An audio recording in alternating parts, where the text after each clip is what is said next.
సుమన్ టీవీలో మీ business promotions కోసం ఈ కింది నెంబర్ను సంప్రదించగలరు.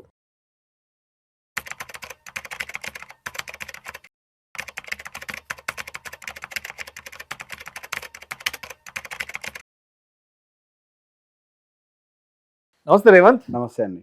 రేవంత్, ఒకసారి మార్కెట్ల గురించి, మార్కెట్ల చుట్టూ జరుగుతున్న విధ్వంసం గురించి కొంచెం డీటెయిల్గా మాట్లాడుకుందాం రేవంత్. Yes sir. గత సంవత్సర కాలంగా 50% టారిఫ్లతో మార్కెట్లలో ఒక రకమైన అరాచకాన్ని, విధ్వంసాన్ని క్రియేట్ చేసి వదిలిపెట్టారు మన ట్రంప్ గారు. అవును. సరే 50% కదా, ఏదో కింద మీద పడి ముందుకు వెళ్ళిపోదాం అనుకున్నాం. బట్ మళ్ళీ ఆల్ ఆఫ్ సడన్గా ఏ దేశాలు అయితే రష్యా నుంచి చమురు కొంటాయో ఆ దేశాలపైన నేను 500% టారిఫ్ వేయబోతున్నానంటూ కూడా ఇంకొక అతి పెద్ద టారిఫ్ బాంబు ఒకటి తీసుకొచ్చి మార్కెట్ల మీద వేసాడు. అవును. ఇక్కడ వరకు ఒక ఎపిసోడ్ బాగానే ఉంది. నిన్న కాక మన మోర్గన్ స్టాన్లీ వాళ్ళు ఏం చెప్పారంటే, ఈ 2026లో బెంచ్ మార్క్ ఇండెక్స్ సెన్సెక్స్ 107,000 వరకు రీచ్ అవబోతుందంటూ చెప్పారు. ఈ రెండు ఎక్కడైనా సింక్ అయ్యే అవకాశం ఉందా? ఎందుకంటే ట్రంప్ ఏ రోజు ఏ టైంలో ఎటువంటి డెసిషన్ తీసుకుంటాడో తెలియదు. ఏ దేశం మీద ఎలాంటి బాంబు వేసి అది ప్రపంచం మొత్తం నివ్వెరపోయేలా చేస్తాడో అర్థం కావట్లేదు. మరొక వైపు మోర్గన్ స్టాన్లీ వాళ్ళు ఇండియన్ మార్కెట్స్ కి సంబంధించి చాలా పాజిటివ్, చాలా గుడ్ రిపోర్ట్ ఇచ్చారు. అవునండి. సో ఇయర్ మార్కెట్స్ ఇలా వెళ్ళబోతున్నాయి. అవును. అంటే నాకు అర్థం కాని విషయం ఏంటంటే, వీళ్ళు ఇచ్చిన రిపోర్ట్ కి ఈ ట్రంప్ చేసే అరాచకాలకి, దురాఘాతాలకి ఎక్కడైనా మ్యాచ్ అవద్దా అని అనిపిస్తుంది. ఏంటి పాసిబిలిటీస్ ఉన్నాయి అసలు? సో బేసిక్గా ఎస్, మన కొంతవరకు టారిఫ్ ఇంపాక్ట్ అయితే ఉంది. టారిఫ్ ఇంపాక్ట్ దేని మీద ఉంది అనేది మనం ఆలోచించాలి.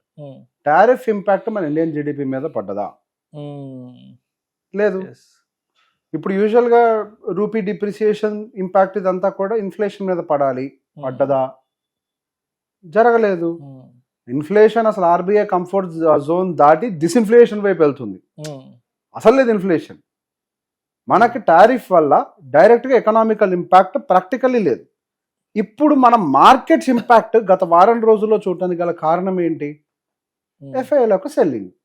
అసలు ఈ లాస్ట్ 1 వీక్ ఏంటి, ఎఫ్ఐఎల్ పోయిన సంవత్సరంలో దాదాపుగా 3.5 లక్షల కోట్లు అమ్మేశారు. డిఐఎస్ సపోర్ట్ చేశారు డబుల్ ద క్వాంటిటీతో. ఎగ్జాక్ట్లీ. ఎప్పటికప్పుడు డిఐఎస్ సపోర్ట్ చేశారు. They are doing that parallelly. FIIs అమ్ముతున్నారని ఒక కారణం తీసి పక్కకు పెడితే మన మార్కెట్స్ పట్టడానికి ఇంకో రీజనే లేదు. ఓకే, ఇంకో మాట మాట్లాడుకుందాం. ఇప్పుడు ఆల్రెడీ 50% టారిఫ్ వేసాడు. మన ప్రోడక్ట్స్ ఆల్రెడీ ఎక్స్పెన్సివ్ అయిపోయినాయి. ఆల్రెడీ మన ఎక్స్పోర్ట్స్ తగ్గినాయి. యుఎస్కి వెళ్ళే ఎక్స్పోర్ట్స్. ఇప్పుడు ఏం పోతుంది మనకి 500 వేస్తే? మనకేం ఫరక్ పడదంటావా? ఏం పడుతుందండి? ఆ గుప్పెట్లో ఇంకొద్ది జారుద్ది, అంతే కదా. సో ఆల్రెడీ పడాల్సిన దెబ్బలు ఆల్రెడీ తిన్నాం మనం. మార్కెట్ తినేసి లాస్ట్ 15 months కి. ఇప్పుడు రాత్రికి రాత్రి వాడికి కళ వచ్చింది, పొద్దున్న లేసి 500 అన్నాడు. సరే, జనాలు కూడా కొద్దిగా జడుచుకుంటారు కాబట్టి కొంచెం సెల్లింగ్ చేశారు. ఆ పానిక్ భయం మీద అంతే. మనం దాన్ని పానిక్ సెల్లింగ్ లాగా చూడాలి కానీ ఏదో మార్కెట్ లో జరిగిపోద్దని భయపడాల్సిన పరిస్థితులు ఉన్నాయని అయితే ప్రాక్టికల్లీ అనుకోవట్లేదు. ఎందుకు?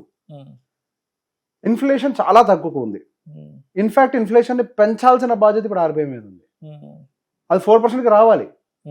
డిస్ఇన్ఫ్లేషన్ స్టేజ్ లో ఉండకూడదు. 2 బిలో ఉండద్దు అసలు. అది వాళ్ళు 2 అబోవ్ తీసుకొని రావాలి. దాన్ని మనకి కంఫర్ట్ జోన్ ఏంటి? 4 ± 2. అంటే మనకి 2 to 6% రేంజ్ లో ఎక్కడ ఉన్నా ఇట్స్ ఫైన్ ఫర్ దెమ్. 4 దగ్గర మెయింటైన్ చేయడానికి ట్రై చేస్తారు. సో దాన్ని 4 దగ్గరికి తీసుకురావడానికి ఆర్బీఐ ఏం చేస్తుంది? వడ్డీ రేట్లు కట్ చేస్తుంది. బాండ్ బైబ్యాక్ ద్వారా లిక్విడిటీని ఇన్ఫ్యూజ్ చేస్తుంది. సిఆర్ఆర్ రిజర్వ్స్ వాటిని తగ్గించేస్తూ ఉంటుంది. దీనివల్ల ఏం జరుగుతుంది? కొన్ని లక్షల కోట్ల రూపాయలు మార్కెట్లకు సర్క్యులేట్ అవుతాయి.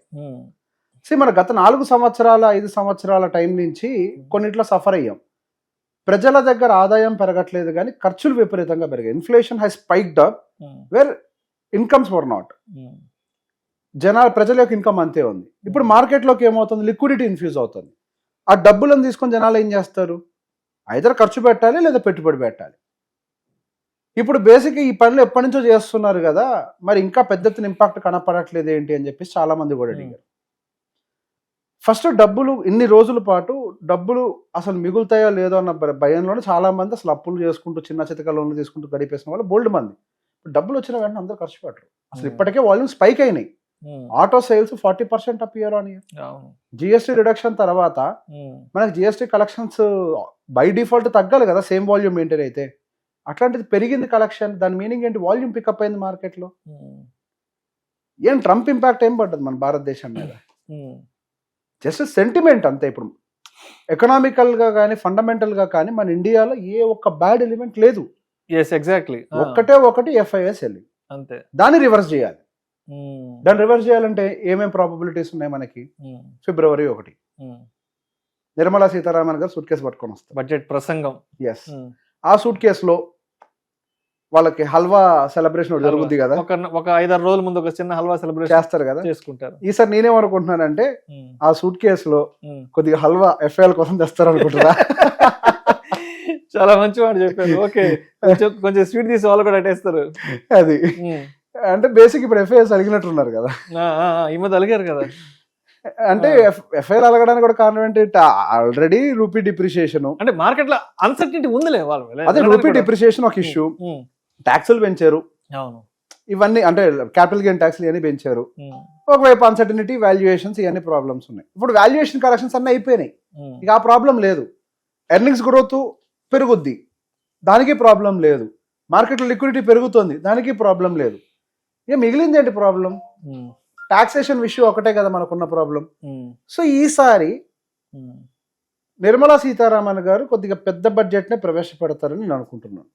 మార్కెట్లకి కావాల్సిన, ఇప్పుడు మార్కెట్లకి ఇంజక్షన్లు ఇచ్చి ఇచ్చి ఇచ్చి ఇచ్చి ఇచ్చి పెరగట్లేదు, ఇంకా నడుస్తున్నాయి. ఈసారి స్టెరాయిడ్ ఇవ్వాలి ఒకటి, మార్కెట్లు పెరగట్టాలి, తొయ్యాలి ఒకసారి, ఒక స్టెరాయిడ్ ఇస్తే కానీ అది పోదు.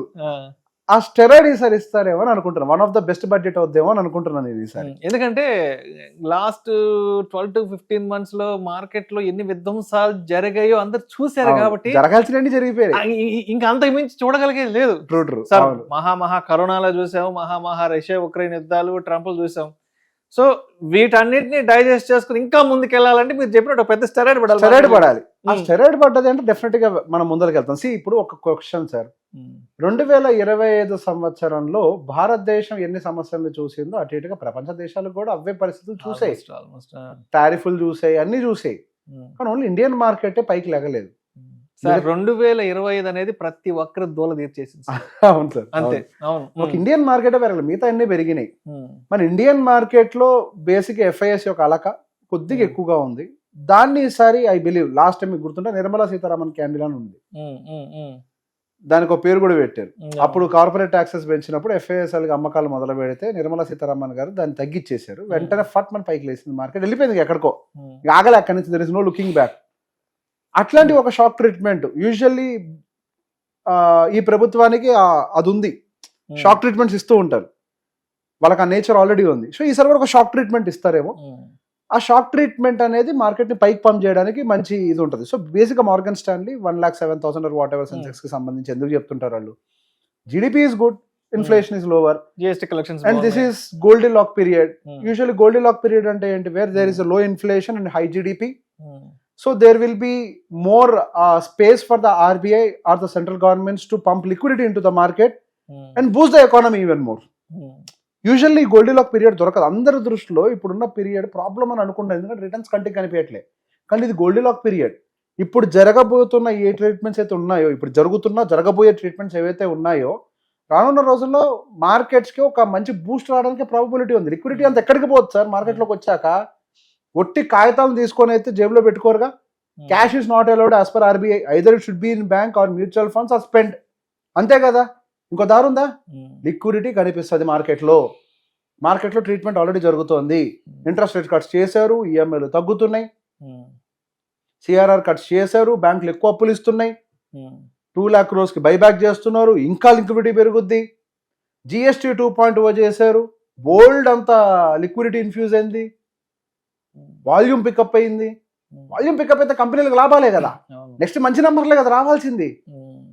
ఇంకా ఆప్షన్ ఉందా? ఇన్ఫ్లేషన్ తక్కువ ఉంది, రా మెటీరియల్ ప్రైస్ పెరగదు, వాల్యూమ్ పెరిగింది, ఏం జరుగుతుంది ఇప్పుడు? వస్తాయి మంచి నెంబర్స్, కొద్దిగా ఓపిక పట్టాలి. మార్కెట్స్ లో ఇది ఉంటది కన్సాలిడేషన్. సో అంటే మొత్తానికి ఆ FIL కి సంబంధించిన ఆ స్వీట్ ఏదో ఇచ్చేస్తే అయిపోద్ది, వాళ్ళు సైలెంట్ అయిపోతారు. FIL కి స్వీట్ ఇస్తారా? ఇక్కడ పొలిటికల్ గా కూడా కొన్ని స్టాండ్స్ ఉంటాయి. FIL కి స్వీట్ ఇస్తారా, లేకపోతే మార్కెట్ కి స్టెరాయిడ్స్ ఇస్తారా? ఏదైనా జరగచ్చు. మార్కెట్ లో బాగా రిటర్న్స్ వస్తాయన్నా కానీ FIL వస్తారు. ఇండియన్ మార్కెట్ లో ఫుల్ స్టెరాయిడ్స్ ఇచ్చారు, ఇక మార్కెట్ లో బూమ్ అయితే అని అనుకుంటే వాళ్ళే వస్తారు. కానీ ఈ విధానంలో దేనికి ఇస్తారో తెలియదు, ఎటు పడుతుందో తెలియదు, చూడాలి అది.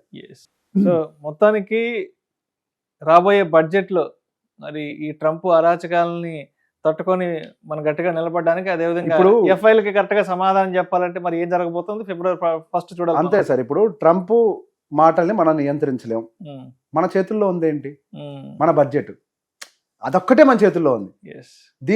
దీన్ని వాడుకొని మనం మొత్తం గేమ్ ని మార్చొచ్చు. బీజేపీ పార్టీ పేరు వదిలేండి, central government is trying to stabilize this. వాళ్ళు స్టెబిలైజ్, ఎందుకంటే ఏ ప్రభుత్వమైనా అదే ప్రయత్నం చేస్తుంది. They have to stabilize the things. ఈ ఎకానమీ రిలేటెడ్ ఇష్యూస్ అన్ని స్టెబిలైజ్ చేయాలి. ఎకానమీ ఇస్ నాట్ బ్యాడ్, ఫేస్ బయటకు వెళ్తున్నారు, దట్ ఈస్ బ్యాడ్. ఇప్పుడు రూపీ డిప్రిషియేట్ అవుతూ ఉంటే చూస్తూ కూర్చుంటారా? లేదు కదా. ఇప్పుడు అట్లా అని చెప్పేసి ఆర్బీఐ డాలర్ సప్లై పెంచలేదు కదా, రిజల్ట్స్ పడిపోతాయి. ఉండదు ఒకే ఒక దారి, ఎఫ్ఐఎస్ ఒక సెల్లింగ్ ఆపి రివర్స్ చేయాలి ట్రేడ్స్ ని, అదొకటే దారి. సో నా అంచనా మేరకు ఈ స్ట్రాటజీ ఈసారి జరుగుతుందని అనుకుంటున్నా. This will be a bigger event. ఇప్పుడు కరెక్షన్ జరుగుతుంది కదా, మంచిదే కదండి. ఫిబ్రవరి 1వ తారీఖు వస్తుంది కదా. ఇప్పుడు జరిగిన కరెక్షన్ చిన్న పాజిటివ్ న్యూస్ వచ్చిన, పెద్దది అవసరం లే, చిన్నది వచ్చినా మొత్తం రికవర్ అవ్వాలి కదా. Let it happen, it's good for us. Right, thank you so much Revanth. Most welcome అండి.